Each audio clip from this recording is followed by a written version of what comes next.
제가 어릴 때 동네 어귀에서 친구들과 그리고 또한 동네에서 형들과 동생들과 놀 때면 예전에는 놀이 문화가 별로 없었습니다. 그래서 요즘 유행하고 있는 오징어 게임처럼 바닥에 분필로 아니면 선을 그어서 놀이를 하곤 했습니다. 그러다가 서로 우격다짐을 하거나 다툼이 생길 때 하는 말이 있었습니다. 그게 뭐냐면, 야, 너 몇 살이야? 이렇게 이야기를 합니다. 옆 동네 아이들이 놀다가 보면 서로 다툼이 생겼을 때 그런 말을 많이 하곤 했습니다. 너 몇 살이야? 이렇게 이야기를 했는데 그 몇 살이 나보다 더 많을 때 제가 억울한 마음이 들 때에는 집으로 쫓아가서 형이나 누나에게 그걸 일러줍니다. 그러면 지금 울산에 계시는 누님이 저와 나이 터울이 좀 많습니다. 그러면 그 누님이 와서 친구들을 달래기도 하고 서로 사이좋게 놀 수 있도록 화해시키곤 해줬던 것이 기억납니다. 그런 것처럼 우리가 인생을 살아가면서 우리는 나이값을 할 수 있어야 됩니다. 흔히 말하는 철이 없을 때에는 우리가 아무렇게나 살았지만 그러나 철이 들면서 그리고 나이가 들면 흔히 말하는 자기 얼굴에 책임을 질 수 있어야 한다는 그런 말이 있습니다. 젊은 나이에 비해서 그리고 또 이제 나이가 들어보니까 이제는 조금씩 얼굴에 주름이 생겨나곤 합니다. 그런 것처럼 그 주름살이 깊이 파일수록 우리는 인생에 대한 그리고 또한 살아왔던 삶에 대해서 자신이 한 일에 대한 우리는 책임을 져야 할 것입니다. 그런 것처럼 오늘 저는 살아가야 할 날이 살아온 날보다는 이제는 짧을 겁니다. 그러나 우리 젊은이들은 여전히 살아온 날보다는 살아가야 할 날들이 더 많을 때 우리들이 어떻게 살아가야 할 것인가를 특히 믿음의 사람이 어떻게 살아가야 할 것인가를 오늘 본문은 이렇게 이야기를 하고 있습니다. 첫 번째는 예수님은 우리의 매듭과 연결고리가 되시는 분입니다. 오늘 본문 51절에 이렇게 시작합니다. 예수께서 성천하실 기약이 차감해라고 말합니다. 예수님은 제자들과 함께 갈릴리에서 오랜 사역을 하셨습니다. 그리고는 이제 예루살렘으로 그 삶의 터전을 사역의 자리를 옮겨가고 있었습니다. 갈릴리에서는 조금 순탄했고 그리고 또한 환대도 받았고 많은 사람들의 좋은 반응이 있었습니다. 그러나 예루살렘이라고 하는 새로운 삶의 터전으로 나아갈 때 제자들은 마음에 여러 가지 마음이 있었을 것입니다. 그런데 오늘 여기에 보면 예수님께서 성천하실 기약이 차간다라고 합니다. 그래서 기약이 찰 때라고 하는 이것은 원어에 보면 아날람 바레스타이라고 읽습니다. 이 말은 위로 치하다 들어 올린다는 뜻이 있습니다. 그것은 인생을 살면서 사망하고 난 후에 하나님께서 그의 영혼을 들어 올리신다는 그런 시간적인 개념보다는 성경에서 이야기하는 것은 하나님의 구원의 계획이 이제는 가까워지고 있다는 것입니다. 예수 그리스도의 십자가의 고난과 부활의 생명력을 통해서 하나님이 이루고자 하시는 마지막 결정적인 그 부분은 인류의 구원이었습니다. 죄로부터 사망에서부터 건져내시고 우리를 영원한 자유로 영원한 천국으로 영원한 생명으로 기결되어 가도록 하시는 것이 하나님의 뜻이었습니다. 하나님이 가장 원하시는 것은 예수님을 통해서 하나님의 나라가 확장되는 것이고 구원을 향한 계획과 뜻이 이루어지는 것이었습니다. 그런 것처럼 그리할 때 예수님은 이제는 갈릴리의 사역에서 예루살렘 사역으로 옮겨가고 있더라는 것입니다. 그런 것처럼 우리 인생의 여정 가운데서도 우리에게 맡겨주신 일들이 분명히 있을 겁니다. 각자가 해야 할 일도 있지만 그러나 우리 애가 직장 생활을 하는 사람 또 어떤 자영업을 하거나 자신이 어떤 일하는 것에 있어서는 아침에 일어나면 그 일들이 다 정해져 있습니다. 내가 무엇을 해야 되고 내가 무엇을 해야 되는 것이 기본적인 것이 다 되고 난 후에 요즘은 일을 시작하고 있지 않습니까? 직장인들도 마찬가지입니다. 그래서 나이 많이 든 사람들은 직장 선배들은 얼마 이전에 나와서 모든 것을 준비합니다. 대부분이 그런 것은 아니겠지만 요즘 젊은 세대는 한 5분 전에 온다고 그렇게 이야기를 합니다. 시간을 딱 맞춰서 정시에 출근하고 정시에 퇴근하기를 원하는 그런 마음과 자세가 어쩌면 기성세대에서는 조금 탐탁지 않게 여겨질 수도 있다는 겁니다. 51절에 보면 예루살렘을 향하여 올라가기로 굳게 결심하시고 라고 이야기를 합니다. 예수님께서 맡겨주신 일들은 이제는 예루살렘에 올라가기를 결심하셨다라고 이야기를 합니다. 하나님이 예수님을 통해서 또 이루기를 원하시는 일들을 속히 채워가기를 원했다는 것입니다. 그래야 할 때 기약이 찼다라고 이야기를 합니다. 우리의 기약의 때는 무엇이겠습니까? 우리는 어떤 때를 맞이하고 있습니까? 오늘 본문 53절에도 보면 예수께서 예루살렘을 향하여 가시기 때문에 그들이 받아들이지 아니하는지라 라고 말합니다. 정작 예루살렘으로 향하려고 했는데 그 중간에 사마리아인들은 예루살렘으로 들어오는 것을 거부하고 있었습니다. 바로 그들은 어떤 하나님의 놀라운 성전에 관한 부분과 갈등과 그런 아픔이 있었던 사람들입니다. 어떤 이유인지 정확하게 오늘 본문에서는 기록하고 있지 않지만 그 사마리아인들과 예루살렘에 들어오는 것을 거부했더라라고 성경은 말씀하고 있는 것입니다. 그렇기 때문에 우리가 때가 찰 때 우리는 먼저 준비해야 할 일들이 있습니다. 직장에서 아니면 맡은 바 일터에서 우리는 할 일이 있잖아요. 마찬가지입니다. 오늘 병행 본문이었던 열왕기하 2장에 보면 이제 엘리야가 하나님이 자기를 불러 올려가신다는 것을 알았습니다. 그래야 할 때 그를 따르는 제자들에게 특히 엘리사에게 그 말을 합니다. 하나님이 나를 불러 올라가기 전에 네가 무엇을 원하느냐라고 물어봅니다.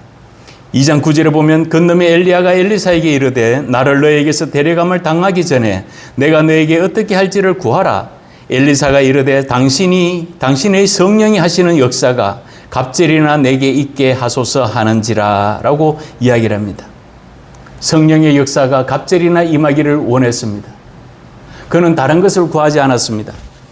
바로 시대적인 아픔과 시대적인 혼란과 시대적인 그 혼탁함 가운데서 엘리사는 엘리야의 그 모든 직무를 다음 세대를 이끌어갈 영성의 또한 믿음의 지도자로서 그가 원했던 것은 엘리야가 평소에 했던 하나님이 그에게 임하였던 그 성령의 능력이 갑절이나 임하기를 원했다는 것입니다.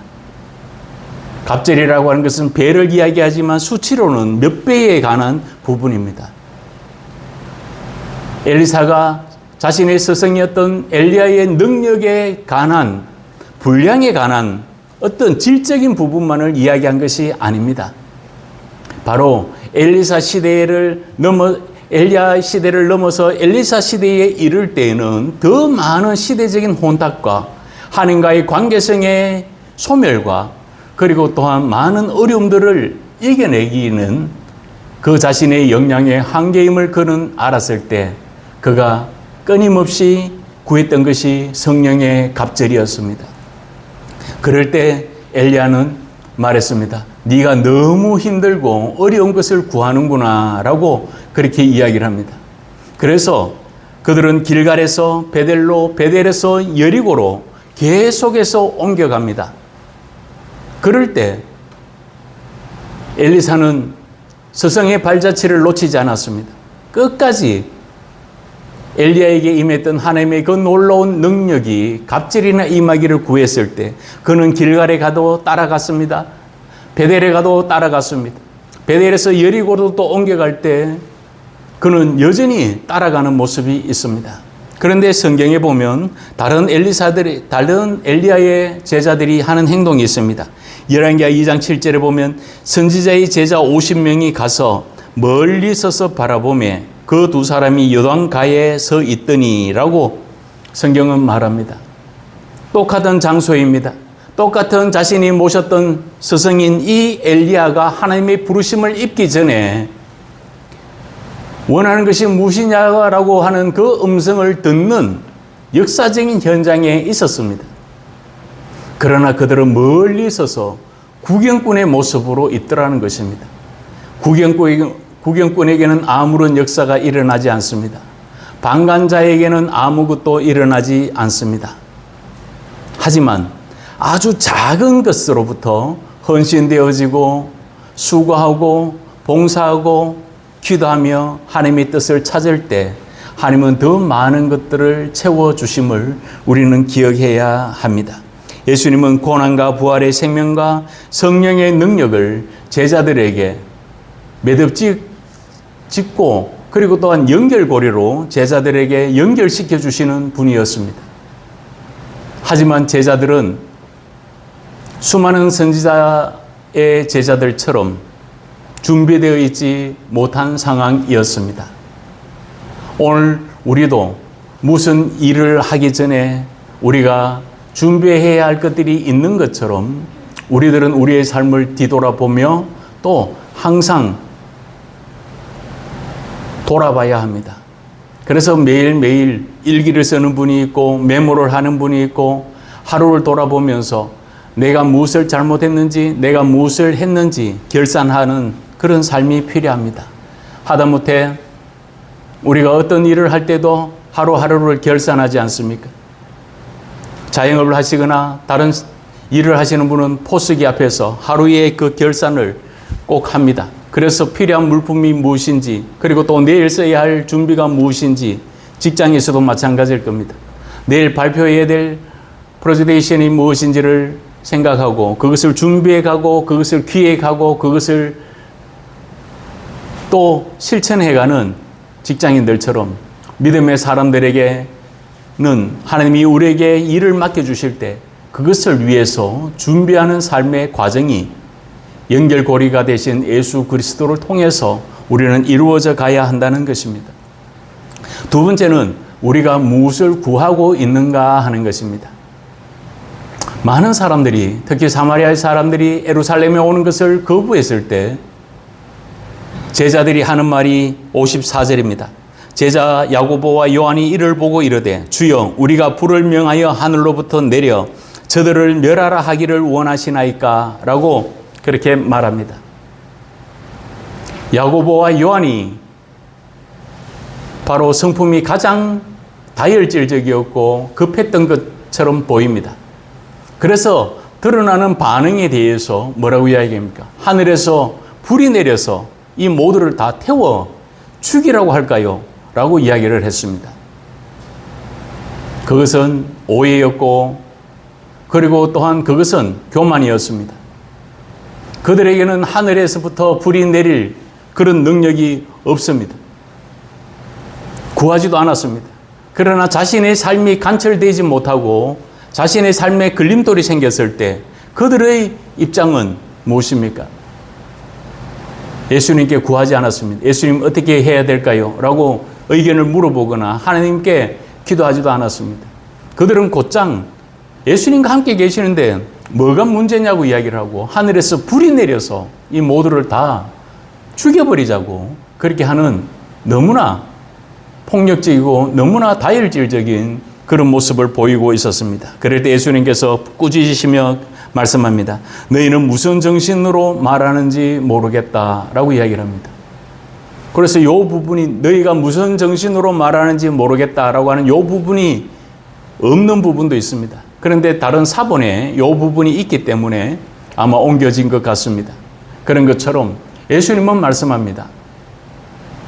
지정신이냐는 이야기입니다. 속된 말로 돌았냐라고 이야기를 하는 것 같습니다.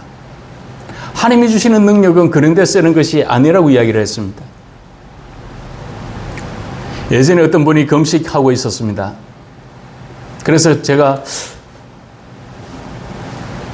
도와드려야 할 문제가 있겠습니까? 라고 이야기를 했더니 무엇을 위해서 기도하십니까? 저도 기도하겠습니다. 라고 이야기를 했더니 금식하면서 바로 자기와 라이벌 관계에 있는 직분자가 망하기를 기도한다는 겁니다.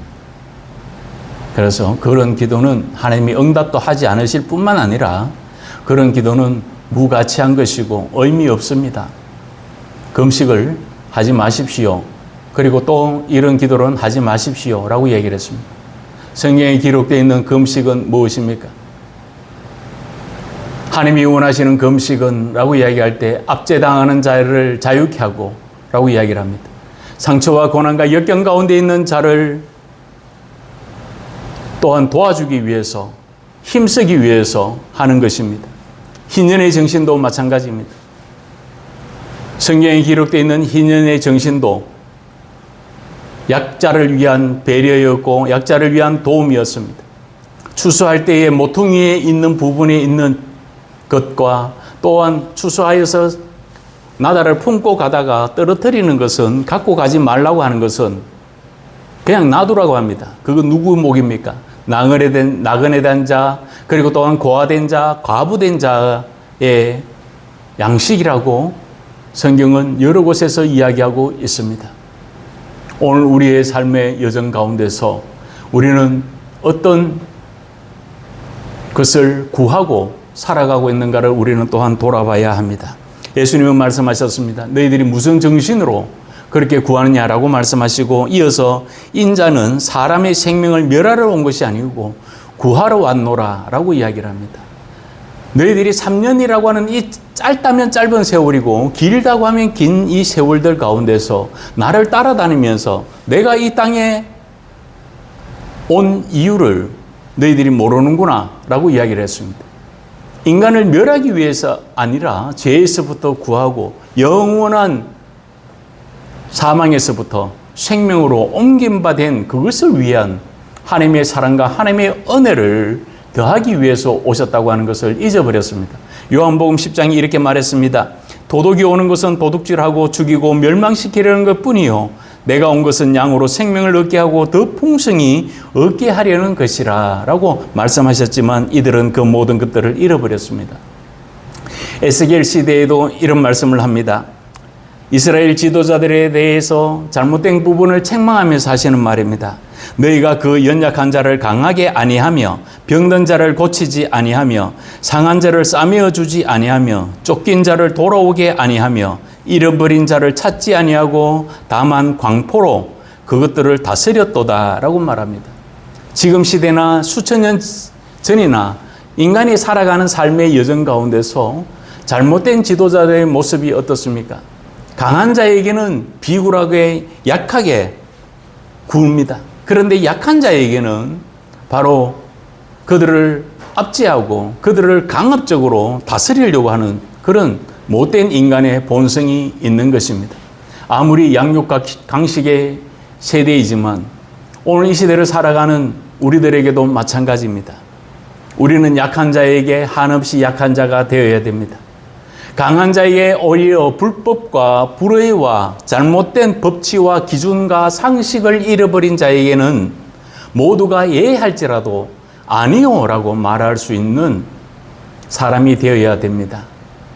이 시대가 이 나라가 조금씩 점점 더 공의와 정의와 상식이 사라져가고 있음을 우리는 알게 됩니다. 그런 것처럼 우리는 기도해야 합니다. 국가와 민족을 위해서 기도하고 또 내가 뽑지는 않았지만 당선된 대통령을 위해서 기도해야 됩니다. 그리고 정치인들을 위해서 기도해야 됩니다. 그들이 자기의 당권과 자기의 당량만을 쫓는 인생이 아니라 국가와 국민을 두려워하고 국민을 위해서 일할 수 있는 믿음의 사람이 될 수 있도록 우리는 기도해야 합니다. 오늘 본문으로 돌아가 보면 예수님은 다른 마을로 가시는 것을 거부하지 않았습니다. 그 길이 막힐 때 예수님은 고집하지 않았습니다. 제자들과 함께 기도해서 하늘에 불이 내리기를 원한 것이 아니었습니다. 오히려 그들의 마음을 알고 당분간은 피했습니다. 당분간은 그 여정을 바꾸었습니다. 변경했는 것입니다. 다른 마을로 가서 하나님의 복음이 필요하기에, 하나님의 구원의 사역이 필요하기에 하나님은 한 문을 닫으십니다. 마찬가지입니다.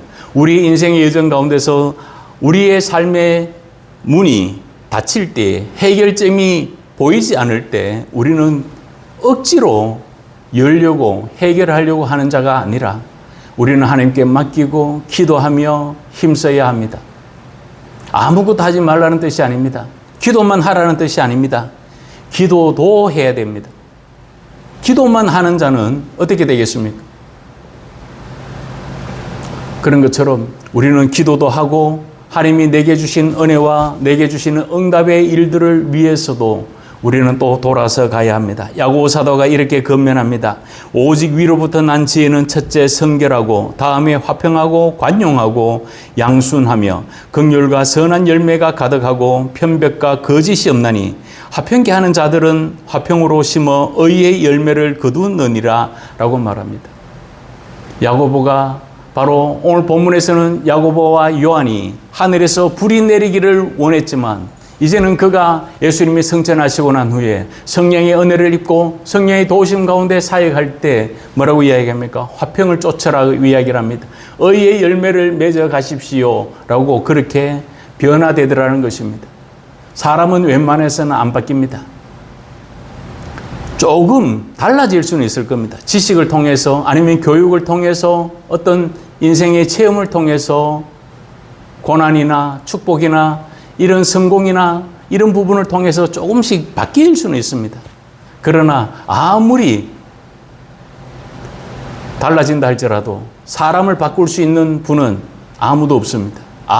어떤 책에도 사람을 바꿀 수는 없습니다.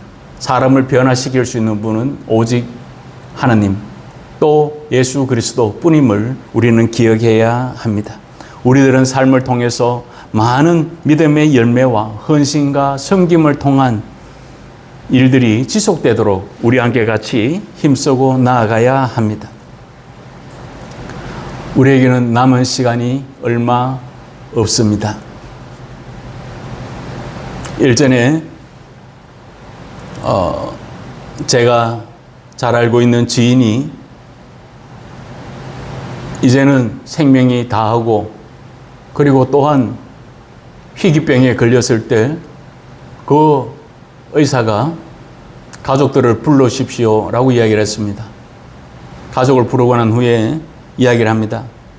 이분은 수술로도 가망이 없습니다.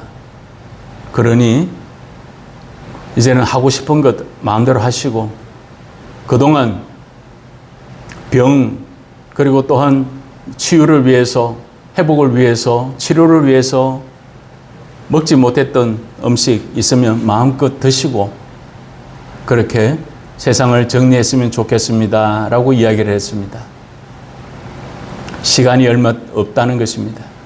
희귀병에서 완치되지 못했을 때 수술을 통해서도 완치가 약속되지 못했을 때 그 의사가 할 수 있는 말은 그것뿐이었습니다. 이제는 당신의 삶을 정리하십시오 라고 말함과 같습니다. 그런 것처럼 오늘 삶을 살아갈 때 오는 데는 순서가 있을 것입니다. 저는 65년생이지만 여러분들은 90년대생입니다. 그리고 또한 나이 많은 분들은 30년대생도 있습니다. 50년대생도 있습니다. 오는 데는 순서가 있습니다. 그렇지만 가는 데는 순서가 없습니다. 어떤 사람이 하루를 25시간처럼 살아가는 이가 있는가 하면 1시간처럼 살아가는 이도 있습니다. 예전에 저희 어머니가 제게 그런 말씀을 했습니다. 죽으면 썩어질 몸 아껴서 뭐 하겠냐고 이야기를 합니다. 그래서 무덤에 가면 평생 누워 있을 건데 몸 아껴서 뭐 하려고? 라고 하는 말씀을 하시곤 했습니다. 그렇습니다. 시간의 소중성이라고 하는 것은, 시간의 가치라고 하는 것은 설교 전반에도 말씀하신 것처럼 우리가 나이값을 하자고 하는 것은 나이가 몇 살이냐가 중요한 것이 아닙니다. 우리가 어떤 삶을 이어가고 있는가를 우리는 또 돌아봐야 합니다. 지금 부모님 세대에서는 수많은 고난과 역경을 감당하고, 그리고 또한 특히 이 6.25가 있는 이 달에는 많은 호국의 분들이 자신의 생명을 버리면서까지 이 국가와 이 민족을 위해서 전투를 했더랬습니다. 그리고 또한 이름도 없는, 그리고 또한 국가도 잘 모르는 그런 곳에서 바로 유엔 연합군이 이 나라를 위해서 얼마나 많은 젊은이들이 와서 이 나라를 위해서 지구 끝쪽에 있는 이 조그만한 대한민국을 위해서 그들은 생명을 버렸는지 모릅니다.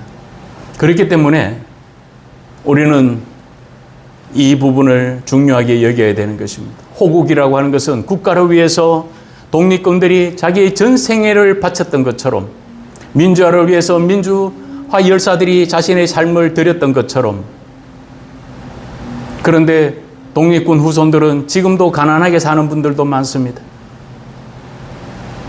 그렇지만 그들은 후회하지 않는다고 했습니다.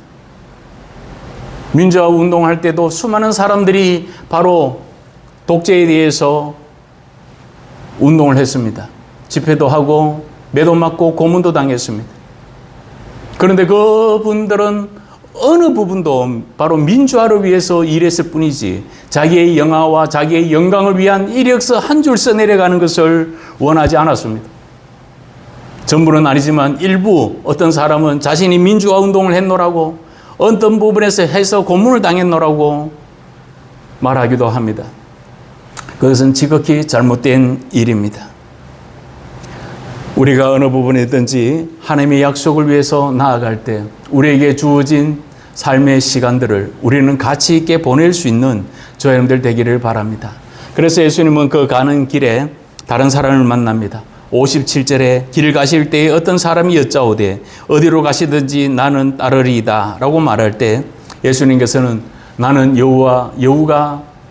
여우는 굴도 있고 공중에 새도 집은 있으되 인자는 머리 둘 곳이 없도다 라고 이야기를 하셨습니다.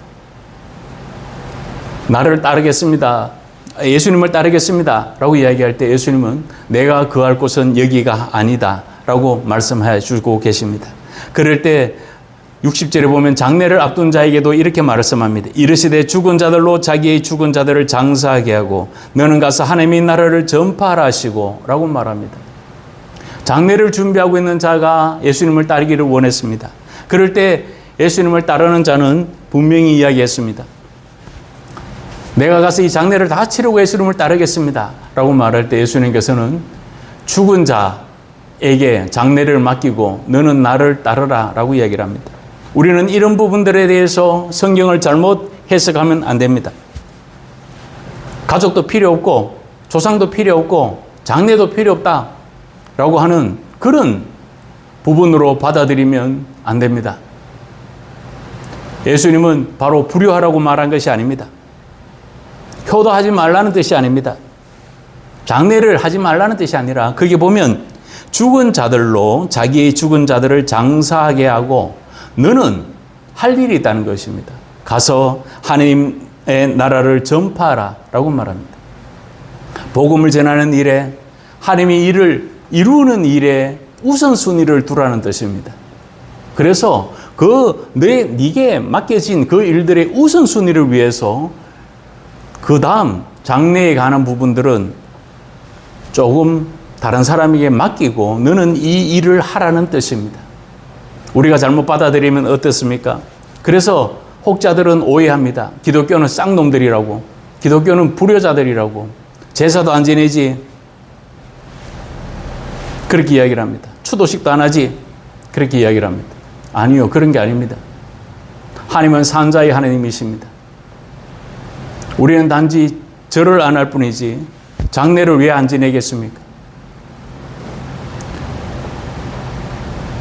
우리가 믿음으로 살아가는 날 동안 내 관점으로, 내 그 얄팍한 성경의 지식으로 성경을 해석하면 오류에 빠지기 십상입니다. 62절에 말합니다. 예수께서 이르시되 손에 쟁기를 잡고 뒤를 돌아보는 자는 하나님의 나라에 합당하지 아니하니라 라고 말합니다. 농사를 지어봤습니까? 요즘은 농경사회가 아닙니다. 그렇기 때문에 농사 짓는 분이 잘 없습니다. 농촌에나 농사를 짓지요. 그런데 예전에 제가 촌에 있을 때 보면 저는 외갓집에서 고등학교를 다녔습니다. 그럴 때 보면 성주는 참외로 유명하고 수박으로 유명한 곳입니다. 그곳에 가면 엄청나게 힘듭니다. 제가 자취를 하면서 고등학교에서 외갓집에 있다가 자취를 했습니다. 조그마한 방 하나를 구해서 자취를 하는데 여간 힘든 것이 아니었습니다. 경제적으로도 힘들 때 제가 밖에만 나가면 요즘 말하는 아르바이트가 있었습니다. 예전에는 아르바이트 이런 용어가 없을 때입니다. 고등학교 때 저는 못 모르고 돈을 많이 준다고 해서 하우스 안에 들어갔습니다. 하우스 안에는 우리가 잘 알고 있는 것처럼 온도가 급격하게 다릅니다. 그 참외 농사를 지을 때 이 하우스의 높이는 그렇게 높은 게 아닙니다. 그렇기 때문에 엄청난 열을 감수해야 되는데 저는 그걸 몰랐습니다. 그래서 그곳에 가서 참외를 따고 또 젖붙이고 이런 일들을 했습니다. 그런데 몇 시간이 되지 못해서 저는 탈진해서 쓰러지고 말았습니다. 모르기 때문에 그런 겁니다. 쟁기를 잡은 자는 뒤를 돌아보면 안 됩니다. 삐뚤삐뚤해지고 농사를 실패할 수밖에 없는 겁니다. 그래서 예수님께서 이런 비유를 이야기하시는 것입니다. 당신 농경 사이에서 쟁기를 잡은 자가 있느냐? 뒤를 돌아보지 말고 뒤를 돌아보면 실패할 수밖에 없는 것처럼 하나님의 나라도 마찬가지라는 것을 설명하고 있는 것입니다. 오늘 우리도 쟁기를 잡고 앞을 향해서 나아가는 자들입니다. 그 쟁기가 어떤 삶의 성공이 될 수 있고 삶의 목표가 될 수 있고 우리의 삶의 어떤 목적이 될 수도 있습니다. 그러나 그 목적지를 앞두고 뒤를 돌아보면 어떻습니까? 우리가 운전을 할 때도 마찬가지입니다. 후진할 때 이외에 뒤를 돌아보고 운전을 하면 우리는 사고 날 수밖에 없는 겁니다. 사고 정도가 아닙니다. 성경에서 이야기하는 이 정도는 그런 것이 아닙니다. 예수님께서는 바로 쟁기를 잡은 자 뒤를 돌아보지 말라라고 이야기를 합니다. 우리는 어떤 것에 집착하고 우리가 어떤 것에 걸림돌에 사로잡혀 가고 있는가를 우리는 돌아봐야 합니다. 창세기 19장에 보면 하나님이 소돔과 고모라가 너무 악하여서 그 도시 전체를 멸하기를 원하셨습니다. 그럴 때 그곳에 아브라함의 조카 롯의 가정이 있었습니다.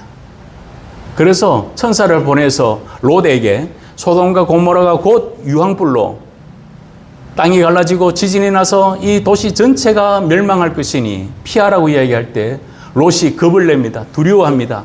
하나님의 불이 언제 떨어질지 모르니 나는 그곳으로 갈 수가 없습니다. 그러니까 저 밑에 있는 작은 성 소알로 피하기를 원합니다. 라고 이야기할 때 그렇게 하라라고 이야기를 합니다.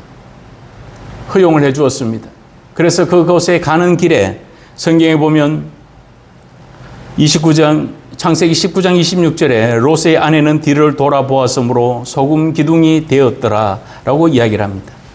그 앞에 25절에 그 성들과 그 온들과 성에 거주하는 모든 백성과 땅에 난 것을 다 엎어 멸하셨더라 라고 이야기를 합니다. 삶과 죽음의 갈림길에 서 있었던 이 롯의 아내는 앞을 향해서 나아가지 않았습니다.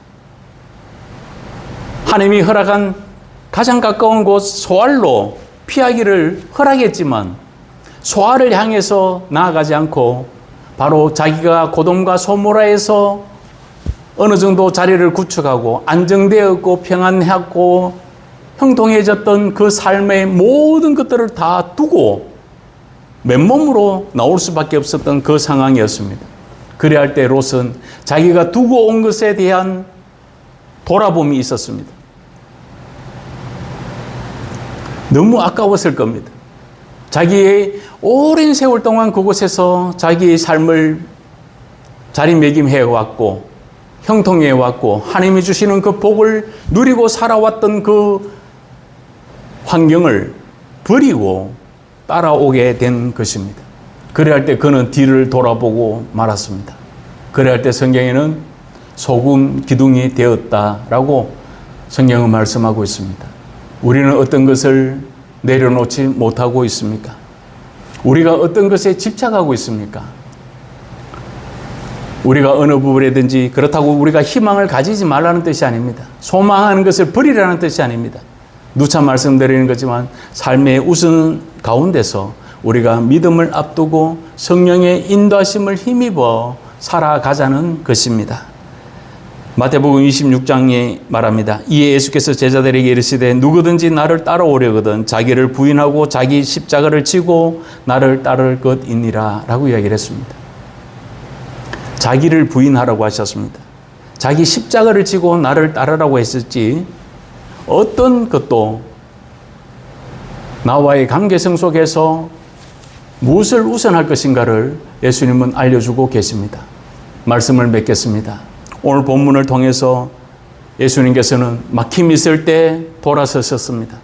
그리고 또한 갈릴리에서의 그 사역을 마치고 성천하실 기약이 가까울 때에 하나님이 자신을 부르고 계시고 그 부활의 생명력을 통해서 제자들이 더 많은 일들을 감당하기를 원하셨을 때 예수님은 바로 예루살렘으로 나아오셨던 것을 봅니다. 그것이 바로 예수님의 사역의 마지막 종착지였습니다. 예수님은 피하지 않았습니다. 예수님은 죽음도 고난과 또한 피 흘림도 예수님은 피하지 않았습니다. 하나님의 뜻이 있었고 하나님의 우선순위가 있었기 때문입니다. 그런 것처럼 오늘 우리들 역시 바로 우리에게 주어진 일이 있습니다. 하나님이 이 작은 교회에도 하나님이 원하시는 뜻이 있을 것이고 우리 작은 믿음의 공동체 한 사람 한 사람을 향한 하나님의 계획과 섭리가 있을 것이고 하나님의 뜻과 하나님의 계획이 있을 것입니다. 그것을 위해서 우리가 기도하며 내 뜻과 내 계획과 내 판단보다는 성령님의 인도하심을 구할 수 있는 저 여러분들 되시기를 바랍니다. 우리는 땅에 살면서 하늘의 가치를 두고 살아가는 존재들입니다. 천국의 소망을 두고 살아가는 존재들입니다. 천국은 죽어야지 가는 곳이지만 그러나 하나님의 나라가 이 땅에 임할 때 하나님의 은혜가 이곳에 있을 때 저와 여러분들이 살아가는 삶의 터전이 바로 천국이 되는 것입니다.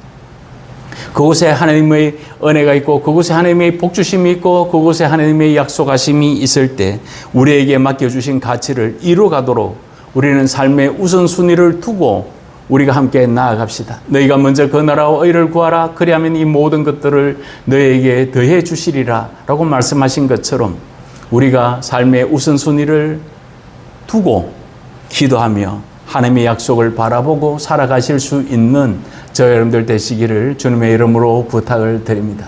이 시간에 우리 함께 다 같이 통성으로 함께 같이 기도합시다. 삶의 자리에서 우리의 가치를 발견하고 그 가치를 이뤄가는 믿음의 삶을 허락하여 주옵소서.